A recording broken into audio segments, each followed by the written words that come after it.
آج کا ہمارا وظیفہ ہے داغ دھبوں کا علاج، یعنی کہ جو لوگ اپنے چہرے پر یا جسم سے داغ دھبوں سے بہت ہی زیادہ پریشان ہیں تو انہیں چاہیے کہ وہ یہ وظیفہ کریں۔ مسلمات لا شیئۃ فیہ، اگر بدن یا چہرے پر کوئی داغ دھبا ہو اور اسے دور کرنا مقصود ہو تو اسے 41 مرتبہ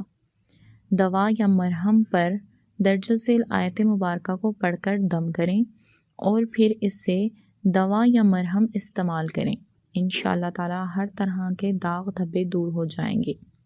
اور آپ کو اس سے انشاءاللہ تعالی افاقہ ہوگا۔ امید کرتی ہوں دوستوں آپ کو یہ ہماری ویڈیو پسند آئی ہوگی، اسی لیے اسے زیادہ سے زیادہ اپنے دوستوں اور پیاروں کے ساتھ شیئر کریں تاکہ وہ بھی اس سے فائدہ اٹھا سکیں، اور ویڈیو پسند آنے کی صورت میں ہمارے چینل کو سبسکرائب کرنا نہ بھولیں اور ساتھ میں لگے بیل آئیکن کو بھی لازمی پریس کر دیں تاکہ آپ ہماری ہر نئے آنے والی ویڈیو دیکھ سکیں۔ شکریہ۔